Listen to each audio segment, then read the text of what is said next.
गोविन्दाय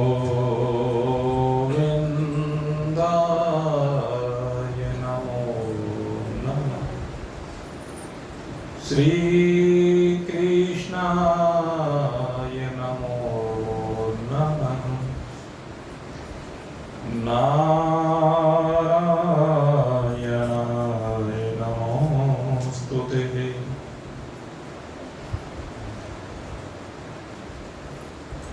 परम प्रेमास्पद भगवत चरणारविंदों का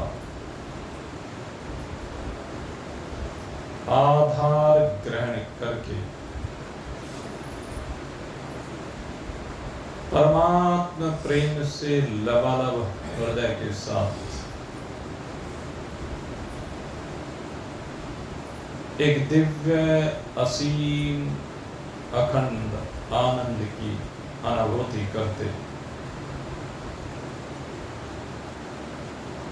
परम प्रिय है स्वयं वृत्त। पूर्व के सत्संग में जो चर्चा आपके सामने की जा रही थी उसमें हम भगवत महिमा का गुणानुवाद श्रवण कर रहे थे और भगवत महिमा का श्रवण करते हुए बताया गया कि दो प्रकार की प्रकृति भगवान की होती है। एक प्रकृति को अपरा प्रकृति कहते हैं और दूसरी प्रकृति है परा प्रकृति। कहते हैं जो दोनों प्रकृति हैं इन दोनों प्रकृति के संयोग से ही समस्त भूत प्राणियों की उत्पत्ति होती है। 14 भुवनों में जितने भी प्रकार के प्राणी हैं 84 लाख प्रकार के प्राणी कहे गए हैं और उन 84 लाख प्रकार के प्राणियों में भी प्रत्येक जाति के असंख्य प्राणी होते हैं। अगर यदि देखा जाए तो वे सब भी आपस में भिन्न होते हैं। और कितने प्राणी होते हैं कहते हैं इसकी गणना तो मुश्किल है। कोई भी परमात्मा के अतिरिक्त इसकी गणना करने में समर्थ नहीं है क्योंकि परमात्मा तो जानता है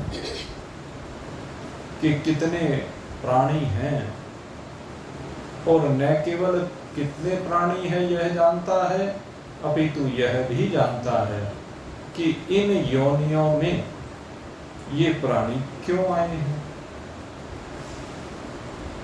उसने विभिन्न योनियों में इन प्राणियों के द्वारा किए हुए प्रत्येक कर्म का अवलोकन किया है और प्रत्येक कर्म का अवलोकन करने के उपरांत ही उनके लिए अगली योनियों का निर्धारण किया है। इसलिए परमात्मा के अतिरिक्त अन्य कोई भी नहीं है जो यह जानता हो कि कितने प्राणी हैं और कौन कौन सा प्राणी किस किस योनि में किस किस कर्म के कारण से यहाँ आकर विराजमान हुआ है। ये सारी की सारी व्यवस्था केवल परमात्मा ने की हुई है और परमात्मा ने जो व्यवस्था की हुई है वह बड़े विचार करके की हुई है। कोई भी प्राणी चाहे शरीर के माध्यम से कष्ट प्राप्त कर रहा हूं, अथवा शरीर के माध्यम से अनुकूलता को प्राप्त करके सुख प्राप्त कर रहा हूं, तो उसके सुख और दुख में जो कारण है वह कर्म है। उस कर्म को परमात्मा ही जानते हैं। कुल मिलाकर के कहने का भाव यह है कि परमात्मा सर्वज्ञ है, परमात्मा सर्वशक्तिमान है। एक परमात्मा से भिन्न और कुछ भी नहीं है।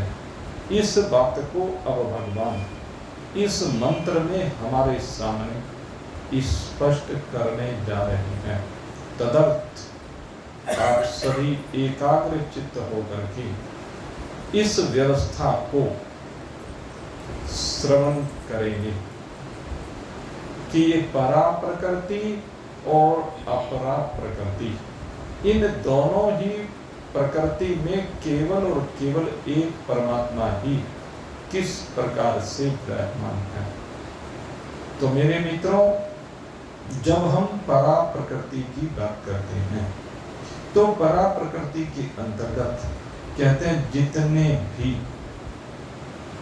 स्थावर जंगम योनियों में शरीरों का निर्माण हुआ है, कहते हैं वो सब की सब अपरा प्रकृति है, जो जड़ है। और दूसरे कहते हैं उन शरीरों के अंदर जो चेतना के रूप में कह लीजिए, बीज के रूप में कह लीजिए विराजमान है, वह कौन है? वह जीवात्मा है। सभी स्थूल जो ढांचे हैं, स्थूल जो मूर्तियां हैं, पंचभूतात्मक जितना भी निर्माण हुआ है, कहते हैं उस सब के कण कण में जीवात्मा विराजमान है। और ये जीवात्मा कहते हैं ईश्वर का अंश है। इस जीवात्मा को ही भगवान ने परा प्रकृति कहा है और इसको अपना अंश कहा है। ईश्वर अंश जीव अविनाशी। क्या है? अविनाशी है, लेकिन इसका विनाश नहीं होता। जो जड़ प्रकृति अपरा प्रकृति है उसका विनाश होता हुआ दिखाई देता, यद्यपि विनाश उसका भी नहीं होता, लेकिन हम फिर भी कह देते हैं क्योंकि इसका परिवर्तन होता है, ये विनिष्ट होती हुई भी दिखाई देती है, रूप बदलता हुआ दिखाई देता है, सदा रहती हुई दिखाई नहीं देती है, बार बार छूट जाती है, बार बार मिल जाती है, आने वाली है, जाने वाली है, सदा रहने वाली है नहीं, और कब क्या रूप बदल दे कुछ पता नहीं। चाहे शरीरों की बात करें, चाहे पदार्थों की बात करें, नई भी होती है और पुरानी भी होती है। ये विभिन्न प्रकार के गुण धर्मों वाली होती है। इसके गुणधर्म सदा एक जैसे नहीं रहते, तो इसलिए इसको हम कह देते हैं कि ये विनाशी है, ये अनित्य है, ये क्षणभंगुर है, मिथ्या। वेदांत दर्शन के अनुसार इस अपरा प्रकृति को मिथ्या कहा है। लेकिन मिथ्या जिसको हम कहते हैं, क्या हम उसको समझते हैं कि मिथ्या किसे कहते हैं? मिथ्या में एक तो सबसे पहली बात है, जब जड़ रूप से हम कहते हैं तो जड़ रूप से कहने पर क्या होता है कि जो न अपने को जाने न दूसरे को जाने, उसको तो जड़ कहते हैं। और ये जड़ ही मिथ्या हमने कहा। ब्रह्म सत्यम जगत मिथ्या, ये जगत जितना भी है सारा मिथ्या। उसके अंतर्गत ये शरीर भी आ गए, जो शरीर नित्य परिवर्तनशील है, हर क्षण क्षण में बदल रहे हैं। क्षण क्षण में रंग बदले दुनिया अचल सहारा एक। ये जितनी रंग बिरंगी पुतलियां दिखाई दे रही हैं, इनमें रोज परिवर्तन हमें दिखाई देता है। तो अब मिथ्या को समझने की आवश्यकता है। मिथ्या किसे कहते हैं? कहने लगे जो इन आंखों के द्वारा दिख रहा हो, जो कानों के द्वारा सुन भी रहा हो, जो त्वचा के द्वारा छुआ भी जा रहा हो, जिसका स्वाद भी लिया जा रहा हो, जिसमें गंध भी आती हुई दिख रही हो, इत्यादि इत्यादि। जो दिख सब कुछ रहा है, लेकिन विचार किए जाने पर कहीं ठहरता ना हो, विचार किए जाने पर ठहरता ना हो। और वो कौन है? कहते जगत है। गच्छति इति जगतः, जो नित्य संसरणशील है, नित्य परिवर्तनशील है, नित्य चलायमान है, नित्य बदल रहा है, वो कौन है? जगत है। अब इसको मिथ्या क्यों कहा गया और कैसे कहा गया और उसकी प्रतीति कैसे होती है, इसके ऊपर हमें विचार करना चाहिए। तो जैसे उदाहरण दिया मरुभूमि का, रेगिस्तान में जाइए, और रेगिस्तान में जब हम जाते हैं तो रेगिस्तान में बहुत रेत है। कहते हैं जब भगवान श्री राम ने समुद्र को सुखाने के लिए अपने धनुष पर बाण का संधान किया, और जब बाण का संधान किया समुद्र ने, क्योंकि रास्ता नहीं दिया था, तो समुद्र के जितने जीव थे वो व्यथित होने लगे। बाण का संधान मात्र किया अभी धनुष पर, प्रतिंचा खींची नहीं है, छोड़ा नहीं गया, लेकिन वह बाण केवल धनुष पर विराजमान होने मात्र से समुद्र के जल में ऊंची ऊंची लहरें उठने लगी। समुद्र के जितने जलचर प्राणी थे वे सब व्यथित होने लगे। मछलियां, मगरमच्छ, शंख, घोंगे, असंख्य प्राणी, वहां भी बहुत बड़ा संसार बसा हुआ है। जितना संसार हमें इस पृथ्वी पर दिखाई देता है ना, इससे कहीं ज्यादा समुद्र में बसा हुआ, आप कल्पना नहीं कर सकते, इतने जीव समुद्र के अंदर। और वो सब व्यथित होने लगे, क्योंकि लगने लगा कि अगर यदि समुद्र सूख जाएगा तो सब मर जाएंगे, कोई नहीं बचेगा।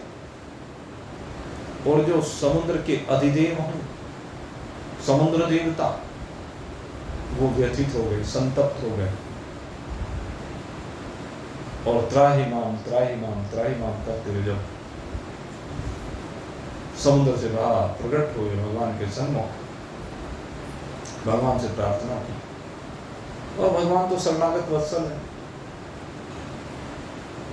तो उस समय कहते हैं कि भगवान ने समुद्र देव को क्षमा कर दिया, और समुद्र देव ने कहा कि भाई मेरी भी मान मर्यादा रह जाएगी और आपका काम भी हो जाएगा, आपको तो अपने काम से मतलब है। इसलिए ये जो नील नाम का यहाँ पर तुम्हारा वानर है, ये विश्वकर्मा का पुत्र है, ये बड़ा शिल्पी है, इसलिए आप प्रभु इसको दायित्व दीजिए, जो भी समुद्र के ऊपर डालेगा उसको मैं अपने पृष्ठ पर ग्रहण करूंगा, उसको डूबने नहीं दूंगा, ये पुल का निर्माण करें। कहने लगे ये तो सब बात ठीक है, लेकिन तुमने आने में देर कर दी, मैंने तो बाण का संधान कर लिया, अब इस बाण का क्या करूं? तो तब कहते हैं उस बाण को समुद्र देव के कहने पर यहाँ पर एक असुर रहा करता था, जिससे सब परेशान थे। तो उस असुर का वध करने के लिए इस भूमि पर उस बाण को छोड़ा गया उत्तर दिशा में, क्योंकि समुद्र से अगर देखेंगे तो ये उत्तर दिशा ही, तो वहां पर वो छोड़ा गया, और उसके प्रभाव से सारा का सारा जो राजस्थान और थोड़ा सा गुजरात का क्षेत्र है वो सारा रेगिस्तान में परिवर्तित हो गया, बंजर बन गया। तो उसी रेगिस्तान की बात मैं कर रहा हूँ। रेगिस्तान की भूमि, गर्मी का मौसम, जैसे आजकल दोपहर में गर्मी होती है, तो जब उस गर्मी का मौसम था, एक मृग वहां उस रेगिस्तान की भूमि में बड़ा प्यास से व्याकुल हुआ, और उसने देखा वो सामने तो बहुत जल है, जल भरा हुआ, अथाह जल है, समुद्र है। तो उसे सामने समुद्र दिखाई दिया और उसने छलांग लगाई उस जल तक पहुंचने के लिए। उस जल को प्राप्त करने के लिए प्रयास करने लगा, दौड़ने लगा, दौड़ता गया, दौड़ता गया, दौड़ता गया। अब दौड़ने के बावजूद भी जितनी दूर पहले था उतनी दूर अब है। क्या विशेषता है? जल जितनी दूर पहले था उतनी दूर अब वो जल की चाहत में दौड़ता रहा कि ये है, लेकिन जल उससे उतना ही दूर हटता है। जितना वो आगे बढ़ता उतना पीछे हट जाता, जितना आगे बढ़ता उतना पीछे हट जाता। आखिर गर्मी का मौसम और थका हुआ प्यासा मृग, और वहीं बेचारा गिर करके उसके प्राण निकल जाते। अब चिंतन कीजिए, क्या वास्तव में वहां जल था? जल था नहीं, लेकिन जल को पाने का मृग ने प्रयास किया, और जल को पाने का जब मृग ने प्रयास किया उसको मिला नहीं, क्योंकि था नहीं। तो जो दिख तो रहा था लेकिन है नहीं, दिखता तो है लेकिन होता नहीं है, इसी को मिथ्या कहते हैं। रेगिस्तान में जल दिखता है लेकिन होता नहीं, ये मिथ्या है। रस्सी में सांप होता नहीं लेकिन दिखता है, ये मिथ्या। आकाश में नीलता दिखाई देती है लेकिन है कहीं नहीं, इसलिए मिथ्या है। सश्रिंग कहीं होते नहीं लेकिन कहने में आते हैं, इसलिए मिथ्या है। कहते हैं इसी प्रकार से जगत है जो दिख तो रहा है लेकिन टिकता कहीं नहीं, ठहरता कहीं नहीं, इसलिए इसको मिथ्या कहा गया है।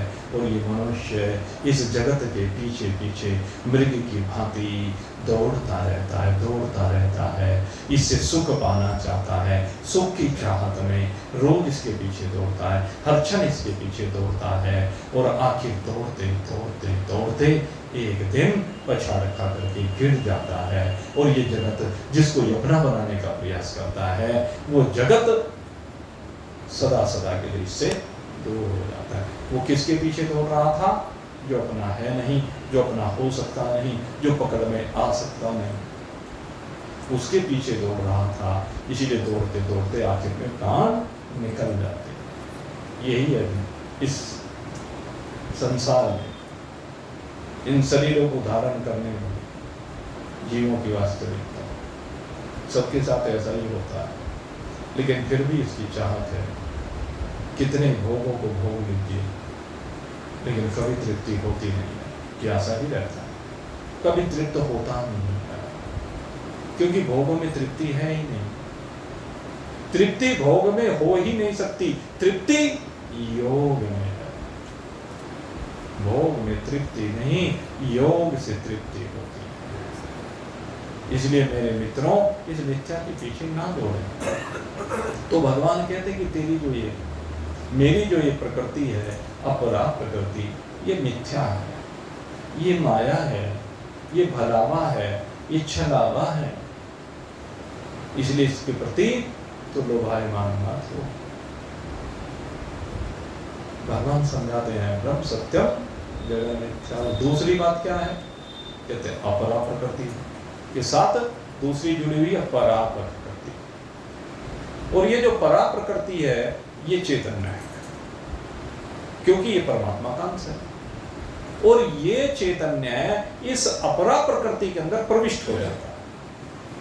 यही चैतन्य है, ये भगवान का अंश इस अपरा प्रकृति के अंदर प्रविष्ट हो जाता है, और ये अपरा प्रकृति के अंदर प्रविष्ट हुआ चेतन तत्व यही जीवात्मा कहलाता है, जिसको आप चिदाभास भी कहते हैं। ये परमात्मा का अंश है। लेकिन गड़बड़ क्या होती है? ये जीवात्मा जब किसी भी ढांचे में, किसी भी पिंड में घुस जाता है, तो उस पिंड के साथ इसका तादात्म्य हो जाता है। तादात्म्य ने एकता का संबंध, तादात्म्य ने मिलकर के एक हो जाना। जब दोनों के बीच भेद ना रहे, ऐसी स्थिति हो जाना। ये जो पंखे चल रहे हैं, ये जो ट्यूबलाइट जल रही है, इनमें क्या है? ढांचा और विद्युत दोनों मिलकर के एक हो गए हैं, तभी ये हवा आ रही है, ये प्रकाश आ रहा है, दोनों एक रूप हो गए। जितनी तस्वीरें लगी हुई आप देख रहे हैं, इसमें कपड़ा कहिए या कागज कहिए और उसके ऊपर लगे हुए रंग दोनों मिलकर के एक रूप हो गए हैं, और जब कपड़ा और रंग एक रूप हुए हैं तो वही मिलकर के कहीं भगवान भास रहे हैं, कहीं संसार भास रहा है। दोनों का मिलन हुआ तो ये भासने लगा, वस्तुतः मिथ्या। तो क्या होता है, भासता किसको है? कहते हैं जीवात्मा को भासता है। भासता जो भी कुछ है वो इस जीवात्मा को भासता है। अब क्योंकि अपरा प्रकृति तो जड़ है, अपरा प्रकृति तो न अपने को जानती है न दूसरे को जानती है, लेकिन परा प्रकृति जानती। परा प्रकृति माने जीव के जानने की प्रकृति, इसको भी कह लीजिए आप। जीव की देखने की प्रकृति, सुनने की प्रकृति, सूंघने की प्रकृति, रस लेने की प्रकृति है, ये जितनी भी प्रकार की, छूने की प्रकृति, 5 प्रकार की प्रकृति है। तो ये कहते हैं ये जीव की जो प्रकृति है, ये प्रकृति किसे देख रही है? संसार को। किसे सुन रही है? संसार को। किसे छू रही है? संसार को। किस में रस ले रही है? संसार में। किसे सूंघ रही है? रस, संसार को। ये संसार में चिपक गई है। कैसे चिपक गई है? जैसे नाखून मांस के साथ चिपक जाता है और मांस के त्वचा के साथ चिपक करके एक रूप हो जाता है, दोनों के बीच में कोई अंतर दिखाई नहीं देता।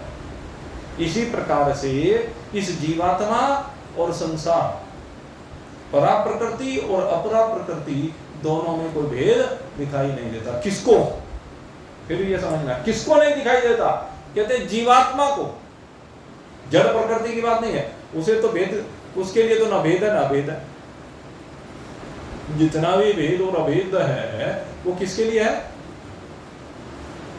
वो सारा का सारा जीवात्मा के लिए है। तो जीवात्मा ने ये भेद क्यों बनाया? कहते हैं इस अपरा प्रकृति को अपना समझ करके, इस अपरा प्रकृति को मैं और मेरा मान करके, ये भेद जो उसमें दिख होना चाहिए था वो भेद ना रह करके अभेदता आ जाती है।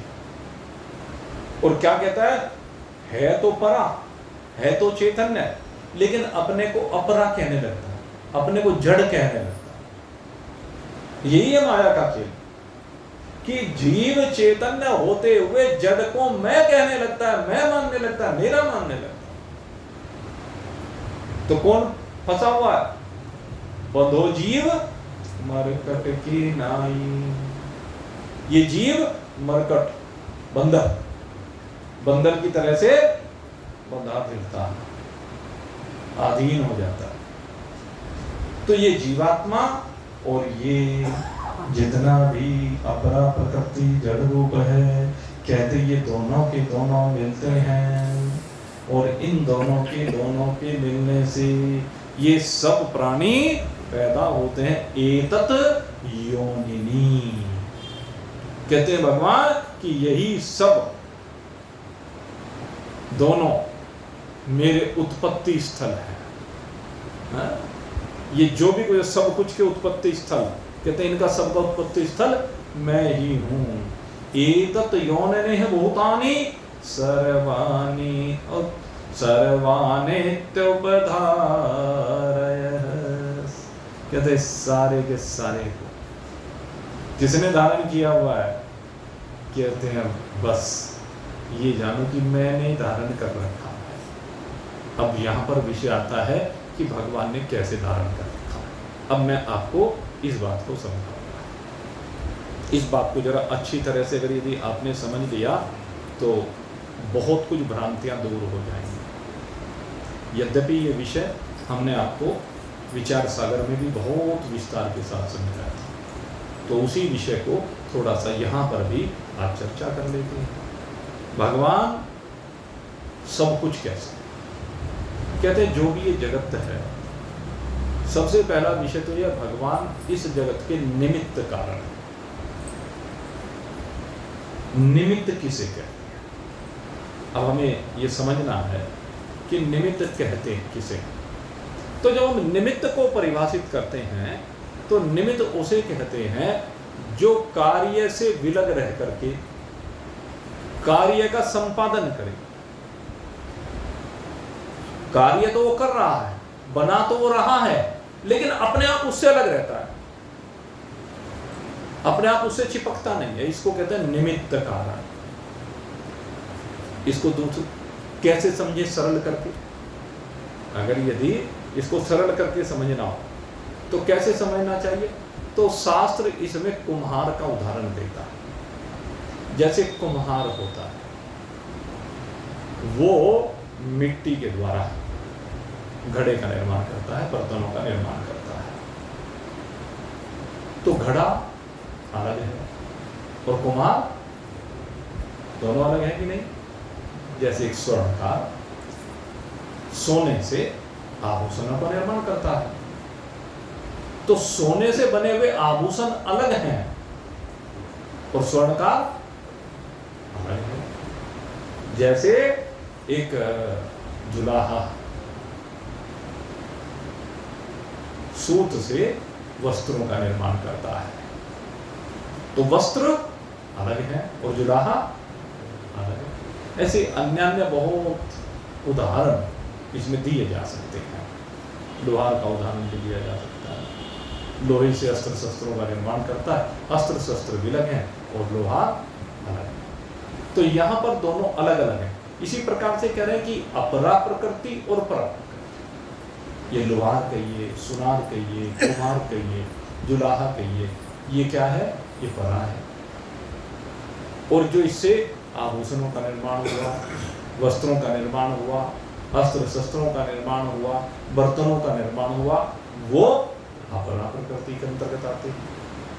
लेकिन ये जितनी भी प्रकार की अपरा प्रकृति है, अगर यदि इसमें लोहार, कुम्हार, सुनार, जुलाहा ना हो तो कुछ निर्माण होगा क्या? मिट्टी मिट्टी ही रहेगी, उससे बर्तन नहीं बन सकते। लोहा लोहा ही रहेगा, उससे अस्त्र शस्त्र नहीं बन सकते। सोना सोना ही रहेगा, उससे आभूषण नहीं बन सकते। सूत सूत ही रहेगा, उससे कपड़े नहीं बन सकते, जब तक कोई निमित्त ना बने। तो कहते हैं जिस प्रकार से निमित्त बनते हैं, इसी प्रकार से परमात्मा निमित्त बनते हैं। काहे का निमित्त बनते हैं? कहते हैं जो भी जड़ चेतन जग जीव जग, कहते हैं जड़ और चेतन रूप से जितना भी संसार का निर्माण हुआ है, उस सब के निमित्त कारण कौन है? भगवान है। भगवान इन सब के निमित्त कारण है, अर्थात भगवान इस सारे को बनाने वाले। जो कहा ना भगवान है, अहम कृतस्नस्य जगतः प्रभवः। प्रभवः एक तो भगवान प्रभव के कारण, उत्पत्ति के कारण, उद्गम के स्थल है, इसको बनाने वाले हैं। तो सबसे पहली बात ये हुई, परमात्मा इस जगत को बनाते हैं पर जगत से अलग रहते हैं। इस बात को समझ लेना, चूंकि आगे जो दूसरी बात है फिर कभी घूम जाओ, इसलिए मैं इस बात को फिर स्पष्ट करके चल रहा हूं। परमात्मा कुम्हार की तरह, लोहार की तरह, सुनार की तरह, जुलाहे की तरह अलग है। किससे? उस रचना से। उस रचना में परमात्मा नहीं है। भले परमात्मा ने रचना की है, लेकिन परमात्मा उससे अलग है। भले ही जगत की संरचना भगवान ने की हो, पर भगवान जगत नहीं है। पहला विषय ये समझना, भगवान जगत नहीं है। अब दूसरी बात पर आते हैं। कहते हैं भाई तुमने कह दिया निमित्त कारण तो है, लेकिन अब ये मिट्टी कहां से आई? ये लोहा कहां से आया? ये सूत कहां से आया? ये सोना कहां से आया?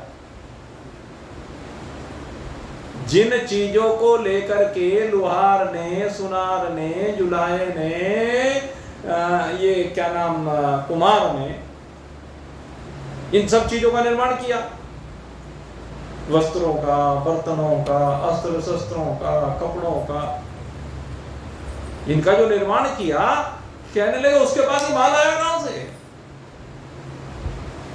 अब बात ये भी तो है। तो अब दूसरी बात कहते हैं उपादान कारण, क्योंकि ये सब क्या है? उपादान कारण है। मिट्टी उपादान कारण है, लोहा उपादान कारण है, सोना उपादान कारण है, कपासिया, सूत उपादान कारण। उपादान कारण किसे कहते हैं? कहते हैं जिससे सब कुछ का निर्माण होता है, मटेरियल, रो मटेरियल, ये उपादान कारण है। अब कहते हैं सारे जगत का उपादान कारण भी मैं ही हूं। और समझ लेना इस बात। कहते सारे जगत का उपादान कारण मैं ही हूं।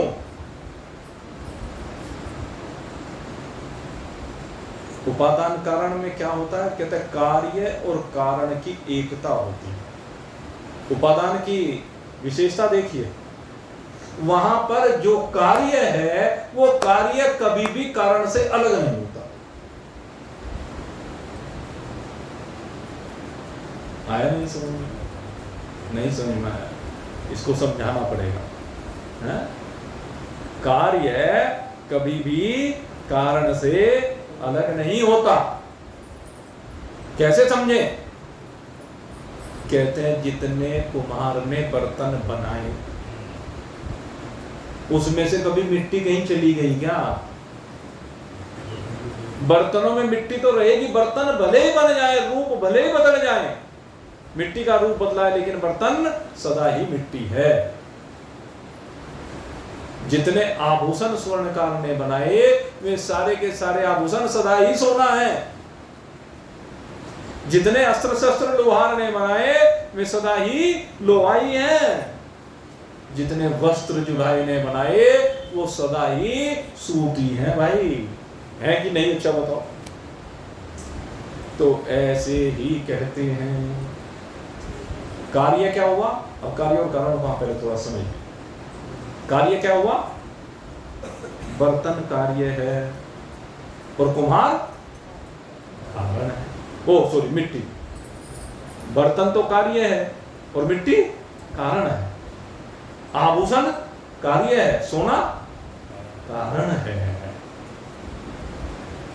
अस्त्र शस्त्र जो बने हैं वो कार्य है और लोहा, कपड़े जो बने हैं वो क्या है? कार्य है और सूत कारण है। और दोनों की एकता है कि नहीं है? कार्य और कारण दोनों की एकता होती है, दोनों में भेद नहीं है, केवल दोनों के रूप का परिवर्तन होता दिख रहा। अब यही बात भगवान के बारे में हम समझ लीजिए। भगवान कार्य भी है और कारण भी है। जो कार्य और कारण दोनों एक है, अर्थात भगवान उपादान कारण भी है। किसका? इस जगत का। कहते हैं जितनी भी ये परा और अपरा प्रकृति है, भगवान पहले तो अपरा प्रकृति के कारण है, समझ लीजिए। अपरा प्रकृति माने ये जड़ प्रकृति, इस सब का कारण परमात्मा ही है, अर्थात मिट्टी परमात्मा ही है। जिस मिट्टी से ये सारी प्रकृति बनी है वो कौन है? ईश्वर ही है। ईश्वर मिट्टी भी है और मिट्टी से बने हुए सारे बर्तन, सारे आभूषण, सारे कपड़े, सारे अस्त्र शस्त्र, ये सब क्या है? ईश्वर ही है। ये ईश्वर से भिन्न और कुछ भी नहीं है। अर्थात ईश्वर कारण भी और कार्य भी। और कहते हैं जितने जीव बने वो भी ईश्वर ही है। अब सारे जीव इन सारे कार्यों में कैसे प्रविष्ट हुए, अब ये समझ रहा। सारे कार्यों में जीवात्मा कैसे प्रविष्ट हुआ ये भी तो समझना है ना। और इसको समझने के लिए सबसे बड़ा प्रैक्टिकल आपके सामने पंखे रखे। और ये पंखे यहाँ इस घर में नहीं, अड़ोस पड़ोस में, सारी शामली में, सारे भारत में, जहां जहां भी कह लीजिए पंखे चल रहे हैं, बल्ब जल रहे हैं, फ्रिज चल रहे हैं, अनेकानेक इंस्ट्रूमेंट। कहते हैं इन सब के अंदर विद्युत है कि नहीं है? विद्युत सबके अंदर है कि नहीं है? है ना सब में। और इन विद्युत का स्रोत कहां है? कहते हैं एक पावर हाउस है, एक ही तो पावर हाउस है जहां से सब जगह पर लाइट आ रही है, वो दूसरा तो नहीं है। एक ही पावर हाउस से, और चलो संसार में तो कहते भाई ये समझाने के लिए इस बात को देख लेना कि अजी कई जगह पर डैम बने हुए, जी फलानी जगह वहां से आती है, फलानी जगह वहां से आती है। तुम्हारी शामली का तो पावर हाउस एक ही है ना, है कि नहीं है? इशारों में समझने की बात। शामली के हर घर में जो विद्युत आ रही है, हर उपकरण में जो विद्युत आ रही है, वो एक जगह से आ रही है। एक ही जगह से आई हुई विद्युत अलग अलग यंत्रों में बैठ करके अलग अलग कार्य कर रही है, और वो अलग अलग सी दिख रही है। पंखे में अलग दिख रही है, एसी में अलग दिख रही है, ट्यूबलाइट में अलग दिख रही है, फ्रिज में अलग दिख रही है। दिखती है कि नहीं दिखती है? क्योंकि इंस्ट्रूमेंट की भिन्नता के कारण से उनके कार्यों में भी भेद दिखाई देता है। दिखता है कि नहीं दिखता है? तो ये भेद क्यों दिख रहा है? क्योंकि इंस्ट्रूमेंट की भिन्नता है।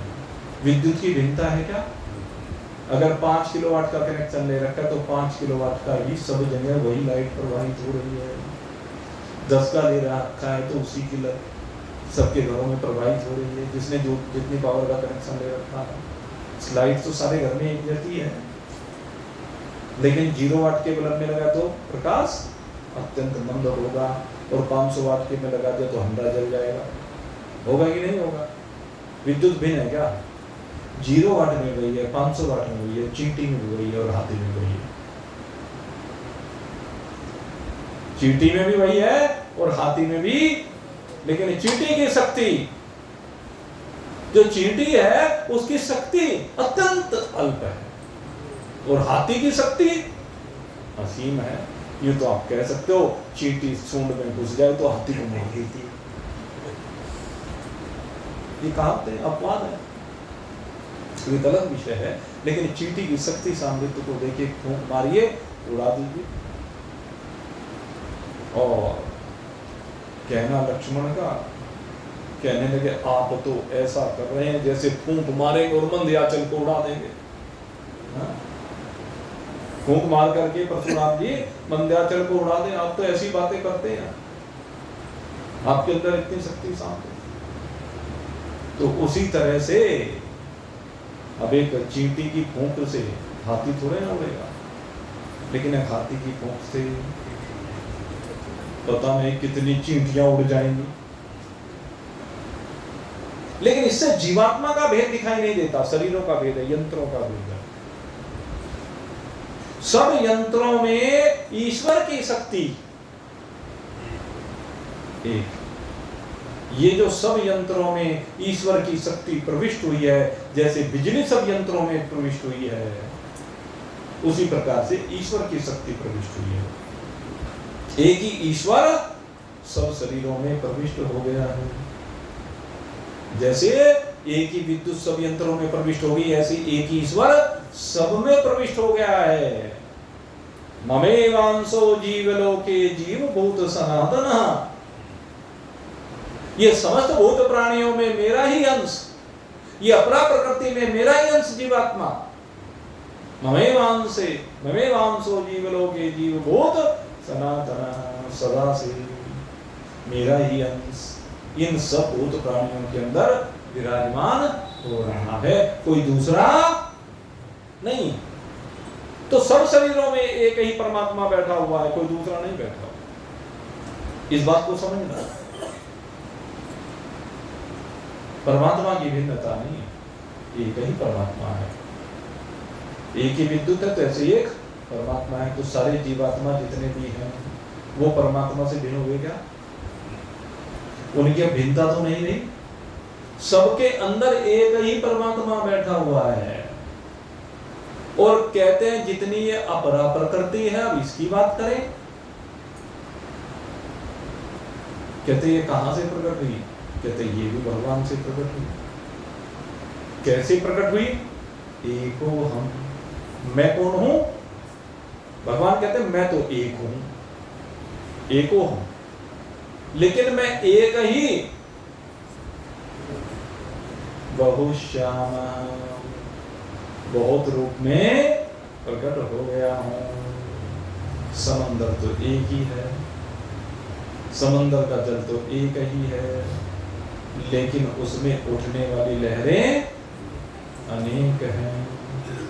ऐसी परमात्मा रूपी समंदर तो एक ही है, लेकिन परमात्मा रूपी समंदर में उठने वाली जीवात्मा रूपी लहरें, संसार रूपी लहरें अनेक हैं। लहरें जल से भिन्न कुछ हैं क्या? समुद्र से भिन्न कुछ हैं क्या? ऐसे सारे शरीर भगवान से भिन्न कुछ भी नहीं है। तो इस प्रकार से भगवान निमित्त कारण भी है और उपादान कारण भी है।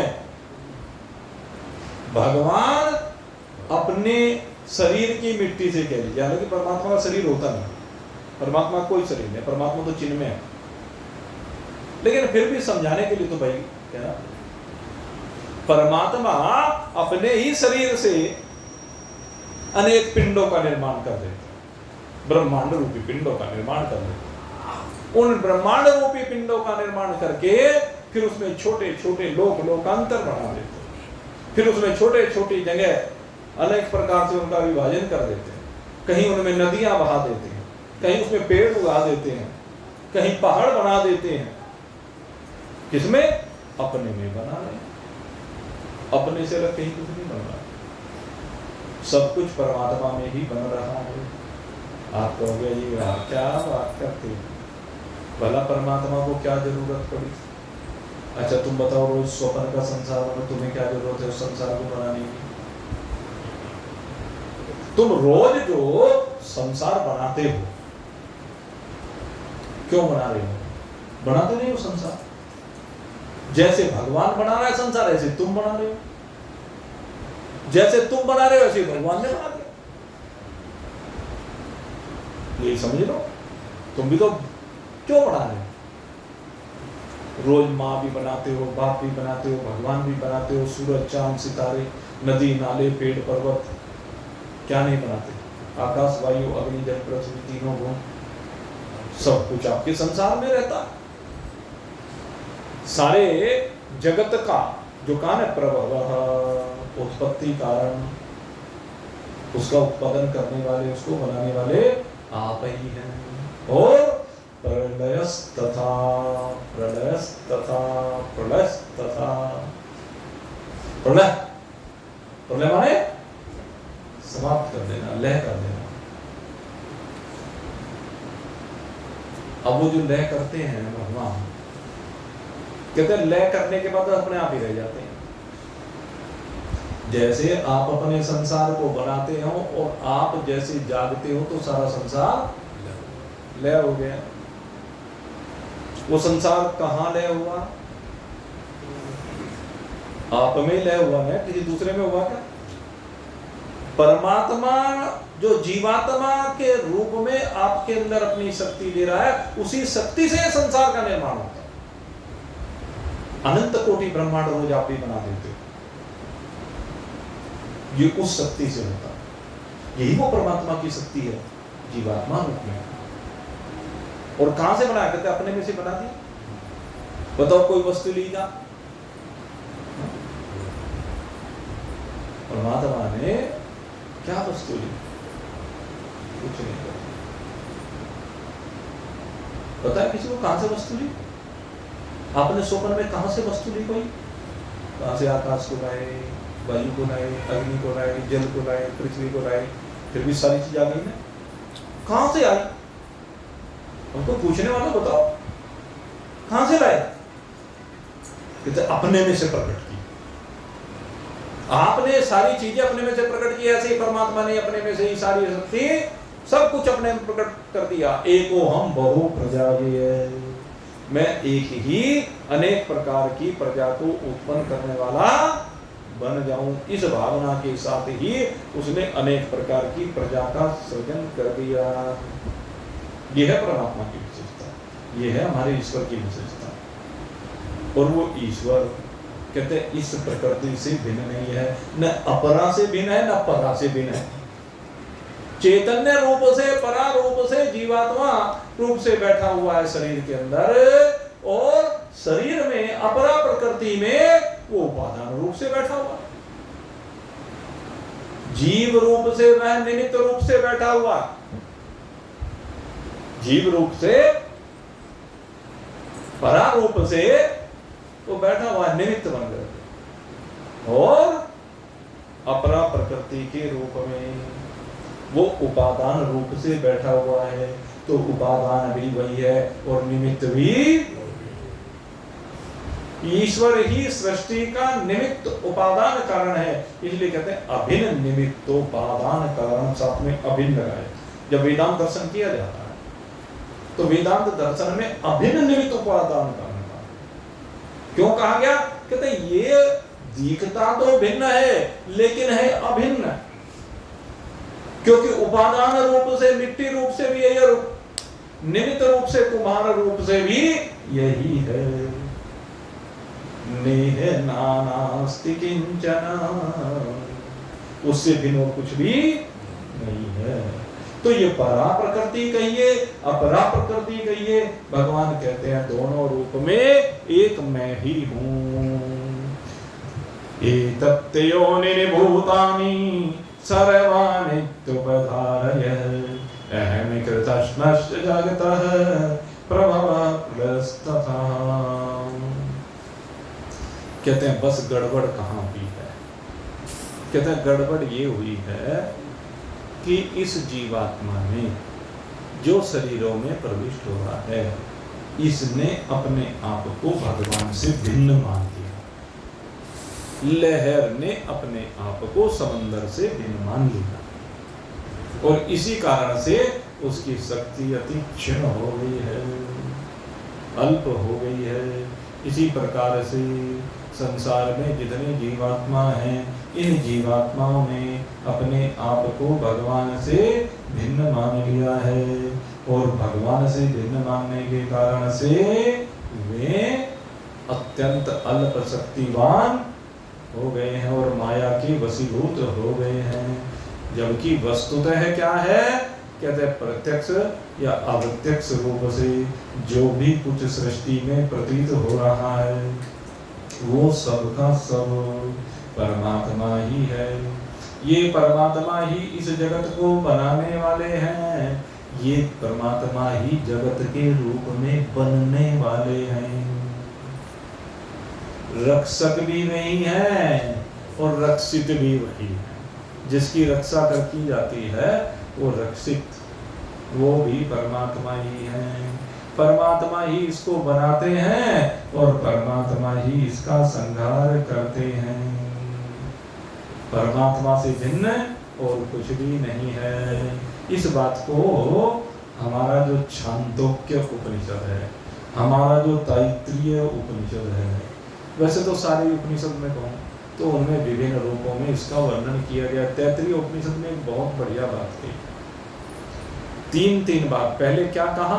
अहम अन्नम, अहम अन्नम, अहम अन्नम। मैं ही अन्न हूँ, मैं ही अन्न हूँ, मैं ही अन्न हूँ। कहते जो अन्न है वो मैं ही हूँ। और फिर दूसरी बात कही, अहम अन्नादो, अहम अन्नादो, अहम अन्नादो। 3 बार ये कहा, अहम अन्नादो, अहम अन्नादो, अहम अन्नादो। कहते हैं अन्न भी मैं ही हूँ और अन्न को खाने वाला भी मैं ही हूँ, अन्न को उत्पन्न करने वाला भी मैं ही हूँ। अन्न रूप से जो भी कुछ है वो सब मैं ही हूँ। या कहिए जगती पर जितना भी जगत है वो सारे का सारा परमात्मा ही है। ईशावास्यमिदं सर्वं यत् किंचित जगत्यां जगत् तेन त्यक्तेन भुञ्जितः मा कृदकशवेधनम्। इस जगती पर जितना भी जगत है वो सारा का सारा ईश्वर रूप ही है। ईश्वर से भिन्न और कुछ भी नहीं है। तो इस वास्तविकता को भाई समझिए और समझ करके मौज मनाइए। इन्हीं शुभ भावों के साथ आज का सत्संग अब यहीं पर परिविधान को प्राप्त हो रहा है। कल फिर आपकी सेवा में उपस्थित होंगे और कल के लिए निमंत्रण है भाई। कल माता अन्नपूर्णा का भंडारा दोपहर 12 बजे लाला जी की दुकान पर हर बार की भांति, और रात्रि में यहाँ सत्संग में। तो दोनों जगह पर आप सब लोग निमंत्रित हैं। आप सभी के लिए बहुत बहुत शुभकामना करते हुए यहीं पर आप सत्संग को विश्राम। बोलिए सच्चिदानंद भगवान की।